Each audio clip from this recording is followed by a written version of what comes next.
അപ്പോൾ നമ്മുടെ അലോട്ട്മെന്റ് ഒക്കെ തകൃതിയായി നടക്കുന്നു. പിന്നെ എന്താണ്, നമ്മുടെ സ്കൂൾ തുറക്കാനായി അല്ലേ?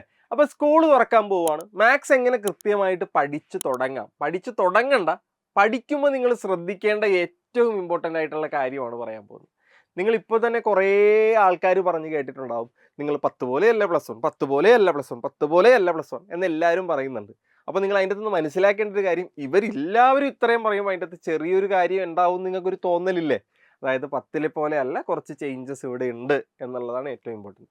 അപ്പോൾ മാത്സിനെ കുറിച്ച് സംസാരിക്കുകയാണെങ്കിൽ, മാത്സ് നമ്മുടെ പ്ലസ് വണ്ണിലേക്ക് വരുമ്പോൾ വളരെ ഇമ്പോർട്ടൻ്റ് തന്നെയാണ്. അതിൻ്റെ ഒരു പ്രധാനപ്പെട്ട കാര്യം എന്താണെന്ന് വെച്ച് കഴിഞ്ഞാൽ, മാത്സ് നമ്മൾ ഫിസിക്സിലും കെമിസ്ട്രിയിലും ഒക്കെ ഉപയോഗിക്കുന്നുണ്ട്. പിന്നെ എന്താണ്, അതായത് ഫിസിക്സിലും കെമിസ്ട്രിയിലും പ്രോബ്ലം ചെയ്യാനും എല്ലാം നമ്മൾ ഉപയോഗിക്കുന്ന കാര്യമാണ്. അപ്പോൾ മാത്സ് നിങ്ങൾക്ക് ചെറിയ പ്രശ്നം ഉണ്ടെങ്കിൽ മാത്സ് മാത്രമല്ല, അത് ഫിസിക്സിനെയും കെമിസ്ട്രിയെയും കൂടി ബാധിക്കും. ഓക്കെ, അപ്പോൾ അത് നമ്മുടെ മനസ്സിലുണ്ടാവണം എന്നുള്ളതാണ് ഏറ്റവും പ്രധാനപ്പെട്ട കാര്യം. ഇനി മാത്സിലേക്ക് കടക്കുമ്പോൾ ശ്രദ്ധിക്കാനുള്ള കാര്യം, നമ്മൾ പ്ലസ് വൺ 10ൽ നിന്ന് പഠിച്ചു വരുമ്പോൾ അവിടെ ഉണ്ടാകുന്ന ഒരു മേജർ ചേഞ്ച് എന്താണെന്ന് വെച്ച് കഴിഞ്ഞാൽ, നിങ്ങൾ ടെക്സ്റ്റ് ബുക്ക് നോക്കി 10ൽ പഠിച്ചവരുടെ എണ്ണം വളരെ കുറവാണ് അല്ലേ? നിങ്ങൾ ടെക്സ്റ്റ് ബുക്ക് എന്തിനായിരിക്കും എടുത്തത്? നിങ്ങൾ ചിലപ്പോൾ ഒരു ടെക്സ്റ്റ് ബുക്ക് എക്സസൈസ് ചെയ്യാനോ അല്ലെങ്കിൽ ഹോംവർക്ക് തന്നിട്ടുണ്ടെങ്കിൽ അത് നോക്കാനോ ആയിരിക്കും നിങ്ങൾ എടുത്തത്.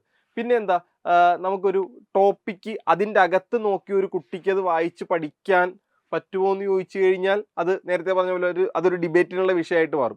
ചിലർ പറയും അത് വായിച്ചു നോക്കിയാൽ കുട്ടികൾക്ക് മനസ്സിലാവും, ചിലർ പറയും അത് വായിച്ചു നോക്കിയാൽ കുട്ടികൾക്ക് മനസ്സിലാവില്ല എന്നുള്ളൊരു സംസാരങ്ങളൊക്കെ വരും അല്ലേ? നമ്മുടെ 10ലെ ടെക്സ്റ്റ് ബുക്കൊക്കെ എടുത്ത് വെച്ച് കഴിഞ്ഞാൽ അതിൻ്റെ സംസാരങ്ങളൊക്കെ അതുപോലെ നടക്കട്ടെ. അപ്പോൾ 10ൽ നിന്ന് നിങ്ങൾ പ്ലസ് വണ്ണിലേക്ക് വരുമ്പോൾ നിങ്ങൾ ഏറ്റവും ഇമ്പോർട്ടൻ്റ് ആയിട്ട് ശ്രദ്ധിക്കേണ്ടത്, നിങ്ങൾ ടെക്സ്റ്റ് ബുക്ക് ഫോളോ ചെയ്ത് തന്നെ പഠിക്കുക. അതായത് ടെക്സ്റ്റ് ബുക്ക് നിങ്ങളുടെ കയ്യിൽ വേണം, നിങ്ങൾ അത് കണ്ട് അതിൻ്റെ അകത്ത് എന്താണ് പറഞ്ഞിരിക്കുന്നത് എന്ന് നിങ്ങൾ ഓരോന്നും അറിഞ്ഞിരിക്കണം എന്നുള്ളത് ഏറ്റവും ഇമ്പോർട്ടൻ്റ് ആണ്.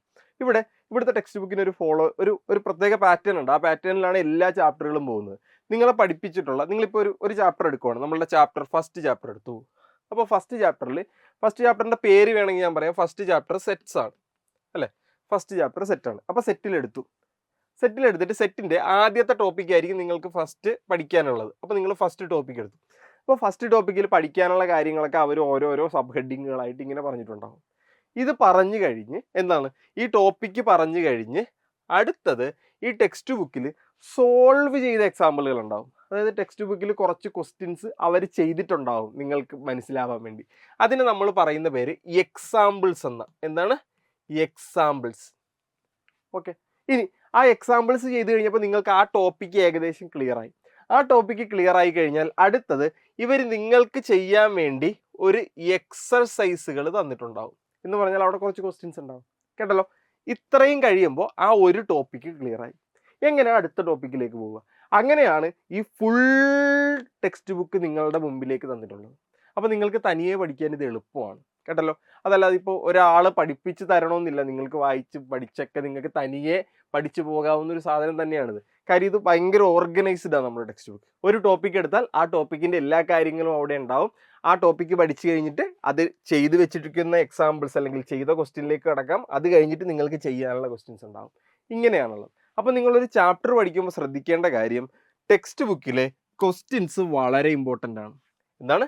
ടെക്സ്റ്റ് ബുക്കിലെ ക്വസ്റ്റ്യൻസ് വളരെ ഇമ്പോർട്ടൻ്റ് ആണ്. ഏതൊക്കെ ക്വസ്റ്റ്യൻസാണ് നമ്മളിപ്പോൾ പറഞ്ഞത്? നമ്മൾ എക്സാമ്പിൾസ് എന്ന് പറയുന്ന ക്വസ്റ്റ്യൻസ്. എക്സാമ്പിൾസ് എന്ന് പറഞ്ഞാൽ എന്താടാ? അതായത് നമ്മൾ നേരത്തെ പറഞ്ഞു ചെയ്ത് വെച്ചിരിക്കുന്ന ക്വസ്റ്റ്യൻസ്, ടെക്സ്റ്റ് ബുക്കിൽ അവർ ആൻസർ എഴുതിയിരിക്കുന്ന ക്വസ്റ്റ്യൻ. അതുകൂടി കഴിഞ്ഞാൽ നിങ്ങൾക്ക് എക്സസൈസിലേക്ക് കിടക്കാം. എക്സസൈസ് എന്ന് പറഞ്ഞാൽ എന്താ? നിങ്ങൾക്ക് ചെയ്യാൻ വേണ്ടി നമ്മുടെ നേരത്തെ ടെക്സ്റ്റ് ബുക്ക് ക്വസ്റ്റ്യൻസ് എന്ന് പറഞ്ഞ് പണ്ടുണ്ടായിരുന്നില്ല, ആ സാധനം തന്നെ അതുകൂടെയുണ്ട്. അപ്പോൾ ഇത് ക്ലിയർ ആക്കിയാൽ, ഒരു ചാപ്റ്ററിൻ്റെ ഇത് ക്ലിയർ ആക്കിയാൽ പിന്നെ മോനെ നിങ്ങളെ തോൽപ്പിക്കാൻ ഒരു മനുഷ്യനും നടക്കില്ല. കാര്യം എന്താ? ഇതിൻ്റെ അകത്തു നിന്നായിരിക്കും നിങ്ങൾക്ക് ചോദ്യങ്ങൾ വരുന്നത്. ഓക്കെ അല്ലേ? പിന്നെ ഒരു ചാപ്റ്റർ മറിച്ചു പോയി ഏറ്റവും അവസാനം മിസലേനിയസ് എക്സസൈസ് എന്നും പറഞ്ഞൊരു ക്വസ്റ്റ്യൻ ഉണ്ട്. അത് ഞാൻ എല്ലാവരോടും ചെയ്ത് നോക്കണമെന്ന് ഞാൻ പറയാറില്ല. കാര്യം എന്താണെന്ന് വെച്ച് കഴിഞ്ഞാൽ അതിൻ്റെ അകത്തുനിന്ന് ക്വസ്റ്റ്യൻ വരുന്നത് വളരെ റെയർ ആയിട്ടാണ്. പക്ഷേ നിങ്ങൾ റിപ്പീറ്റ് ഒക്കെ ചെയ്യാൻ പോകുന്ന ആൾക്കാരാണ്, എൻട്രൻസിനൊക്കെ പ്രിപ്പയർ ചെയ്യുന്ന ആൾക്കാരാണെങ്കിൽ നിങ്ങൾ അതൊന്ന് നോക്കുക. നമ്മുടെ ബോർഡ് ലെവലിൽ ഏകദേശം ഇത് മതിയാവും. അപ്പം മറന്നു പോകരുത്, ഇവർ രണ്ടുപേരും എക്സാമ്പിൾസും എക്സസൈസും. ഇവരാരൊക്കെയാണ്? ടെക്സ്റ്റ് ബുക്കിൽ ചെയ്ത് വെച്ചിരിക്കുന്ന ക്വസ്റ്റ്യനുകളാണ് എക്സാമ്പിൾസ്, നമുക്ക് ചെയ്യാനുള്ളവരാണ് എക്സസൈസ്. ഇവർ രണ്ടുപേരും ഇമ്പോർട്ടൻ്റ് ആണ്. ഇവർ രണ്ടുപേരിൽ നിന്നാണ് മെജോറിറ്റി ക്വസ്റ്റ്യൻസും ചോദിക്കുന്നത്.